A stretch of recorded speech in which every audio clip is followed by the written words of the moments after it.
Good evening students and welcome to my YouTube channel English Learner Assam once again. तो আজি এই video খুবই informative হবো তোমালোকৰ কাৰণে যেহেতু তোমালোকে এতিয়া কম দিনৰ ভিতৰতে ফাইনাল এক্সাম এপিয়াৰ কৰিবলৈ গৈ আছা মনত বিভিন্ন ধৰণৰ প্ৰশ্ন আছে বহিটো কেনেকা হ'ব এক্সাম কেনেকা দিম কোনো ধৰণে নাৰ্ভাস ফিল হ'ব নালাগে ৰিল্যাক্স হৈ ৰিভিজন কৰি লাহেকে এক্সাম দিবলৈ যাব লাগিব আৰু যেহেতু মই যোৱাকালি তোমালোকৰ এটা ভিডিও বনাই দিছো যে OMR কিমান টাইমত তোমালোকে সাবমিট কৰিব লাগিব এটো অলৰেডি মই ক্লিয়াৰ কৰি দিছো 1 hour 30 মিনিট মানে 90 মিনিটছত আজি লৈ আইছো তোমালোকৰ কাৰণে যেহেতু তোমালোকে প্ৰথম 90 মিনিটছত OMR ফিল কৰিবা তাৰ পাছত যোনটো 2 মাৰ্কস আৰু 3 মাৰ্কসৰ ডেসক্ৰিপটিভ পেপাৰ হ'ব এই কি ধৰণৰ হ'ব এটো এক্স্যাক্টলি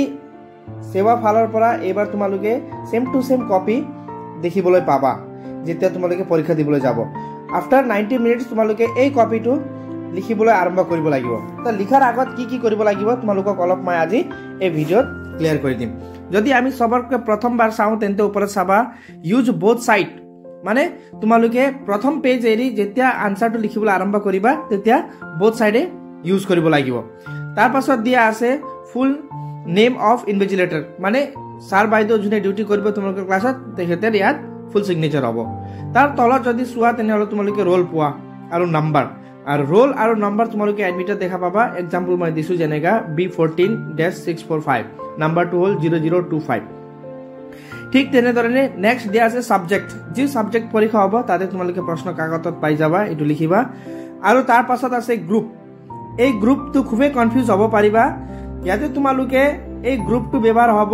যেতিয়া তোমালোকৰ আসামিজ এক্সাম হ'ব তো আসামিজত যেতিয়া আমি ফৰ্ম ফিল আপ কৰো তেতিয়া পাও A+B যেতিয়া তোমালোকে গ্ৰুপটো A+B তেতিয়া দিবা তাৰ পাছত আছে মিডিয়াম তো তোমালোকৰ জি মিডিয়াম আছে স্কুল ইংলিশ হিন্দি আসামিজ এটোই দিবা তাৰ পাছত আছে ৰেজিষ্ট্ৰেচন নাম্বাৰ তোমালোকে সকলো এডমিটত পাই যাবা আৰু লগতে ৰেজিষ্ট্ৰেচন কাৰ্ডো থাকিব তোমালোকে তাৰ পৰা লিখিবলৈ ধুনিয়াকৈ আৰম্ভ কৰিবা আৰু কোনো ভুল নকৰাকে ধুনিয়া হ্যান্ডৰাইটিং ক্লিয়াৰ কৰি লাহেকে ৰিল্যাক্স মোডত খুব ধুনিয়াকৈ আনসাৰ কৰি আহিবা ইয়াৰ পাছত তোমালোকে দেখা পাবা যে এডিশনাল সিট যেতিয়া তোমালোকৰ পেপাৰটো শেষ হ'ব তেতিয়া আকৌ তোমালোকে লোৱা হয় এই এডিশনাল সিটটো কেনেকৈ হয় ইয়াত দেখা পাইছা তোমালোকে আৰু এডিশনাল সিটত কি লিখিব লাগে ৰোল নাম্বাৰ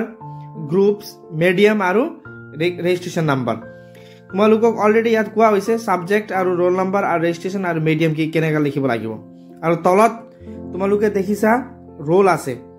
এই ৰোলত কিন্তু তোমালোকে এৰি লিখিব নালাগে সিৰিয়াল কৰি লিখিব লাগিব এতিয়া মই ভাবো এই এনসাৰ স্ক্ৰিপ্ট ওপৰত কি কেনেকা ফিল আপ কৰিব লাগে নিশ্চয় তোমালোকে বুজি পাইছা তথাপিও যদি তোমালোকে ইয়াত কিবা ডাউট থাকে তেনে হলে মোক এই